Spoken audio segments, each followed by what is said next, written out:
Iran के पास कितने missile है इसको समझते हैं। देखिए ये जो रडार आते हैं सब, ये बहुत महंगे रडार होते हैं सब। ये बैलिस्टिक मिसाइल को 5,000 किलोमीटर दूर से ही पकड़ लेते हैं। किसी का दाम है 800 करोड़, किसी का 8,000 करोड़, 5,000 करोड़, बहुत महंगे आते हैं सब। ये एक जगह खड़ा करेंगे और ये अलग अलग मतलब 5,000 किलोमीटर पे आपको बता देगा, 3,500 किलोमीटर पे मिसाइल को रेडी कर देगा, 2,000 किलोमीटर पे वार्निंग दे देगा, 100 किलोमीटर के आसपास इधर रहेगा, मार के मिसाइल मार के गिरा देगा, रास्ते में ही गिरा देगा। तो ये रडार बहुत काम करते हैं सब। और ये रडार कैसे काम करेगा? एक रडार रहेगा, इसके पास कंट्रोल यूनिट रहेगा, ये देखेगा, ये बताएगा कि मेरा जहाज है कि दुश्मन का जहाज है, या मिसाइल आ रही है तो खेत में गिरेगी कि बिल्डिंग पे गिरेगी। अगर खेत में गिरने वाली होगी उसका प्रोजेक्टाइल देख के तो छोड़ देगा, और उसके बाद ये मिसाइल यूनिट को ऑर्डर देगा, मिसाइल यूनिट को ऑर्डर देगा।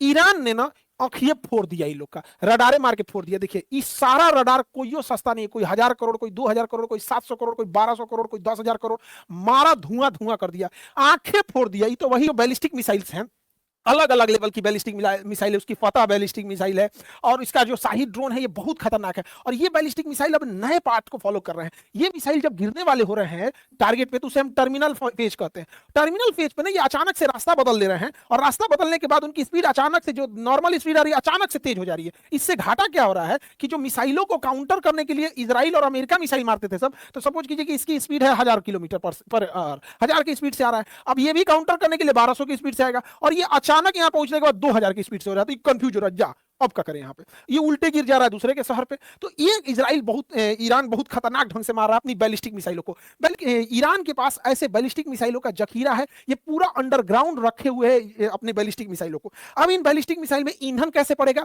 तो जो ईंधन है वो सॉलिड ईंधन है, तो जिसमें बारूद रहता है, सॉलिड ईंधन, इसको भरने के लिए कोई झमेला नहीं, रखा हुआ है, रेडी टू मूव है। सबसे तेजी से हमला करता है सॉलिड ईंधन, जो ईंधन भरा होता है उसको रेडी करने के लिए झमेला नहीं, जैसे दिवाली का रॉकेट वैसे उड़ा देना होता है। और इसको ये क्या किया, अंडरग्राउंड जमीन के नीचे रखा है। अचानक ऊपर से जमीन खुलती है, मार के वो बंद हो जाता है, पता ही नहीं चलता है कहां है। तो दिन के समय वो सॉलिड फ्यूल वाले रॉकेट से मारता है, क्यों? और इस सॉलिड फ्यूल वाले से मारता है। रात के समय वो लिक्विड फ्यूल का यूज करता है। लिक्विड फ्यूल में क्या है ना कि पहले उसमें फ्यूल भरना होता है, फिर उसमें ऑक्सीडाइजर भरना होता है, तो इसमें 2-3 घंटे का टाइम लग जाता है, और उसके बाद उसको मारते हैं। अब इसमें एक से मार रहा है, भयानक लेवल का ले जा रहा है। और इजराइल और अमेरिका के स्टॉक पाइल अभी कम हो रहे हैं, लेकिन ईरान के पास पूरा जखीरा भरा है, चाहे वो ड्रोन हो या उसके पास मिसाइल हो, बैलिस्टिक मिसाइल का पूरा जखीरा भरा है। और प्रतिदिन वो 500 ऐसे ड्रोन और मिसाइल बना रहा है पर डे के हिसाब से। ये सबसे बड़ा खतरनाक बात है। और ईरान के पास सबसे जबरदस्त जो है वो क्लस्टर मिसाइल आ गया है। क्लस्टर मिसाइल क्या होता है? वो सिंगल मिसाइल होता है, लेकिन उसके अंदर छोटे छोटे बम भरे होते हैं। जब ये जाता है क्लस्टर मिसाइल दुश्मन की टेरिटरी में पहुंचता है, तो इसका आउटर केसिंग खुल जाता है और छोटे छोटे भाग में बहुत ज्यादा बढ़ जाता है। अब ये तुरंत भी फट सकते हैं, 2 दिन बाद भी फट सकते हैं, 2 साल बाद भी फट सकते हैं। ये बहुत खतरनाक होता है। अमेरिका